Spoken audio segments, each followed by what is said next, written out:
ये भी स्ट्रेटजी हो सकती है, भाई इतना बड़ा इवेंट हो रहा है, हमको लगता है कि सब कुछ वैसा ही होगा, लेकिन हो सकता है कि ना हो।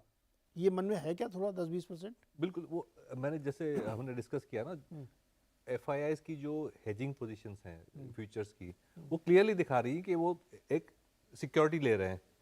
ये तो मैंने फ्यूचर्स की बात की, ऑप्शंस में भी शायद उन्होंने प्रोटेक्शन बाई किया हो, बिकॉज नोबडी लाइक्स अनसर्टेनिटी। तो प्रोबेबिलिटी शायद 1% हो या 10% हो या 20% हो कोई नेगेटिव इवेंट की, but there will always be investors who will buy some protection. And जैसे आपने कहा कि कोई अगर अगर बड़ा इवेंट आ रहा है और ऐसी कोई मेजर और कोई इवेंट फंडामेंटली नहीं है, तो पीपल विल वेट कि चलो ये माइलस्टोन है, उसको क्रॉस करते हैं, फिर आगे जाकर नया पोजीशन लेंगे। इसलिए थोड़ा वेट बिल्कुल। करें। एक और चीज़ मैं आप समझना, दलजीत जी आप इसको बताइए, बीच में एक खबर बीच में चली, इनमें हमारे सिस्टर चैनल में भी चली थी, कि टैक्स को लेकर के कुछ ट्वीकिंग हो सकती है। उस पर बहुत स्ट्रॉन्ग रिएक्शन मार्केट ने दिया, इवन फाइनेंस मिनिस्ट्री की तरफ से उस पर बहुत स्ट्रॉन्ग रिएक्शन आया।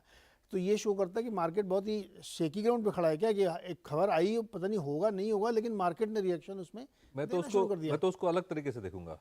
एक मिनट रुकिए, पहले हाँ। दलजीत जी आपने कैसे लिया, फिर आप नहीं, सुनिए। हाँ। मुझे लगता है कि वो ये हर बार जब भी कोई गवर्नमेंट चेंज होने का नंबर आता है या हाँ। बजट वगैरह कुछ आने का इवेंट होता है, तो इस तरीके की खबरें बाजार में आती हैं कि लॉन्ग टर्म कैपिटल गेन्स पे कुछ होगा, कुछ इनकम टैक्स के साथ ट्वीकिंग होगी, और उसमें फिर वो वापस कुछ जो फेंट हार्टेड लोग होते हैं, जो छोटा दिल रखते हैं, वो लोग घबरा जाते हैं। बट आई थिंक वो कोई ऐसी, हर बार हमने ये कई बार सुनी है ये खबर इस तरीके का होगा।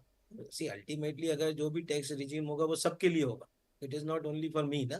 तो ऐसा तो नहीं है कि मुझे उसके लिए कुछ प्रिपेयर होकर रेडी करना है या अपने फंड को चेंज करना है, क्योंकि वो इम्पैक्ट जो आना है वो सबके लिए आना है। तो उसमें सब मार्केट को पूरा असर होने वाला है। तो उसके लिए आई डोंट थिंक कि हम लोगों को कोई ज्यादा इशू रहता है, और हमने तो उस पर ज्यादा ध्यान दिया। अब आपने कैसे लिया अलग तरीके से? द फैक्ट के मिनिस्टर और सीनियर पॉलिटिकल लीडर्स ने आके मार्केट के बारे में कमेंट किया just on 5 days of volatility, yes. वो दिखा रहा है कि मार्केट के बारे में उनका रवैया पॉजिटिव है।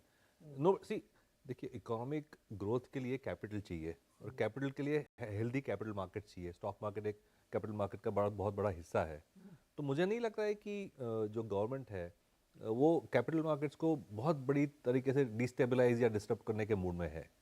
थोड़ी बहुत ट्विकिंग यहाँ हो जाएगी, बट वो 1-2 दिन 1-2 महीने का एडजस्टमेंट फेज होता है, वो हो जाता है, उसके बाद लाइफ गोज ऑन। लाइक आपको आपको आपको याद था ना कि capital, long term capital gain 0 था, अब नहीं है 0, लेकिन मार्केट तो न्यू हाई पे है ना। इसलिए कोई बहुत ज़्यादा नहीं। अभिषेक, क्या फिर ऐसे माहौल में जब फिर फाइनेंस मिनिस्ट्री की तरफ से क्लैरिफिकेशन आ रहे हैं, तो एक वो इशू सेटल्ड है, इलेक्शन को लेकर के भी कोई बहुत बड़ी राय बनाना भी ठीक नहीं है, क्योंकि कोई डेटा पॉइंट नहीं किसी के पास ना, अभी तो 5वां फेज़ होना ही है, और किस तरीके से चीज़ें वहाँ पे बदलेंगी पता नहीं किसी को, वो भी एक बड़ी चिंता नहीं है। फंड फ्लो 20,000 करोड़ से ज़्यादा के आते हुए दिख रहे हैं। क्या एक जो इन्वेस्टर है जो अपने घर पे बैठा हुआ और ये पूरी तस्वीर देख रहा है मार्केट की, इस तरीके की वॉलेटिलिटी, इस तरीके के नैरेटिव्स मार्केट में, डायलॉग्स चल रहे हैं, उसको थोड़ा सा स्टेप बैक कर जाना चाहिए फिलहाल के लिए, या फिर वो इस तरह के मौके पे एग्रेसिव हो जाए? बहुत एग्रेशन तो मैं अवॉइड करना चाहूँगा, क्योंकि कुछ फैक्ट्स ऐसे भी हैं जो हमें मार्केट के पर से समझने की ज़रूरत है। 10 साल हो गए हैं मोदी गवर्नमेंट को, और 8 साल से हम बुल रन में हैं। पिछले 8 साल से निफ्टी हर साल पिछले साल से ऊपर की क्लोजिंग दी है, एंड 2.5x जो है उस बेस से रिटर्न बने हैं। मतलब 250% 8 साल का रिटर्न है, मोटा मोटा सालाना एवरेज 30%। निफ्टी की बात हो रही है, निफ्टी 50। ये बहुत स्ट्रॉन्ग नंबर है, और 8 साल का डेटा भी ये बताता है कि काफ़ी बड़ा वेल्थ जो है इकोसिस्टम में बना है। सो इस माहौल में इस समय आके मुझे लग रहा है कि कुछ प्रॉफिट बुकिंग तो डेफिनेटली होनी चाहिए। आपके पास इस टर्म में ड्राई पाउडर होना चाहिए, और इलेक्शन के बाद या इलेक्शन से पहले वो डिपेंड करता है नज़रिया किसका कैसा, बट डेफिनेटली कुछ कैश में होना कोई ख़राबी नहीं है। आप पूरी रैली को कैप्चर करने जाएं तो ये ज़रूरी नहीं है, और कुछ इन्वेस्टर आते हैं, कुछ इन्वेस्टर जाते हैं। एफआई की भी ऐसी कोई ट्रैक रिकॉर्ड नहीं है जहाँ पे वो हर साल ही पॉजिटिव रहे, so there is a difference. But DIA continuously उतने टाइम तक पॉजिटिव रहे। मैं अब ये समझता हूँ कि हमारी लोकल मार्केट की स्ट्रेंथ बहुत ज़्यादा है, और individual investors can definitely take that call, क्योंकि एक बड़ी वेल्थ बन गई है। अब आप क्यों एक रिस्क ऐसा लेंगे जिससे आप कुछ भी जो है एक जो गेन आपका है वो खोएंगे। सो मुझे लग रहा है कि वो कोई खराबी नहीं है। एंड सब कुछ अच्छा होने के बाद भी प्रिकॉशन रहना खराबी नहीं होती। सो मुझे इस तरह से लग रहा है कि वॉलेटाइल है मार्केट। आप ये कह रहे हैं कि 4 जून वाले इवेंट से पहले कुछ ना करें या हल्के होके जाएं? मुझे लग रहा है कम से कम कुछ तो कैश होना चाहिए। क्यों? बिकॉज मुझे लग रहा है कि वॉलेटिलिटी हमारे कंट्रोल के बाहर है। और वॉलेटिलिटी वो तो होगी। डेफिनेटली है। अच्छा, मैं चलिए एक एंटीथेसिस देता हूँ। हम सब लोग बहुत पॉजिटिव सोच रहे हैं कि ये मार्केट ऐसे ही चलेगा, फंड ऐसे ही आते रहेंगे, FI भी आ ही रहे हैं और रिजल्ट भी ऐसे ही आएंगे ना। किसी ने नहीं देखा है।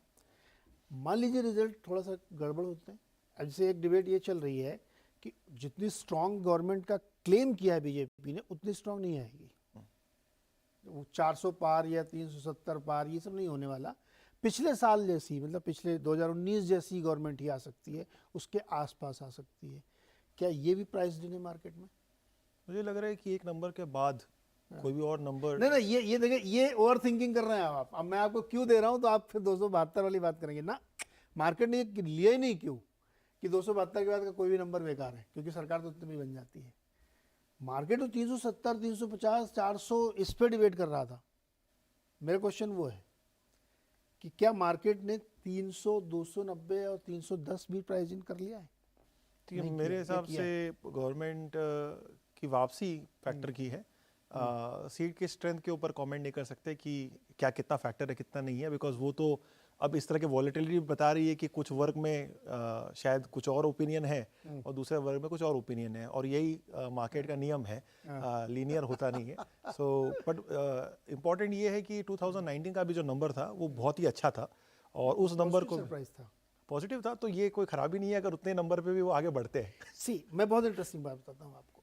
2019 में एक जनरल परसेप्शन ऐसा ही बना था। उस समय मार्केट बहुत वॉलेटाइल था कि क्या होगा पता नहीं, किसी ने मतलब वहाँ पे लास्ट मोमेंट तक हमको लगता है कि इसी तरह की वॉलेटिलिटी थी। और लोगों ने, कुछ लोगों ने तो यहाँ पे ओपनली कहना शुरू कर दिया था कि शायद 180 से ज़्यादा सीटें नहीं आएंगी, है ना। 180 180 की बात हो रही थी सर, कि 180 आएंगी और फिर एक जेवी सरकार बनेगी और ये होगा वो होगा। गडकरी जी का नाम भी लोगों ने उछालना शुरू कर दिया। ये नैरेटिव्स बनने शुरू हो गए थे। बट ग्राउंड की रिपोर्ट एकदम डिफरेंट थी और बहुत मैसिव पॉजिटिव सरप्राइज हुआ वहाँ पे।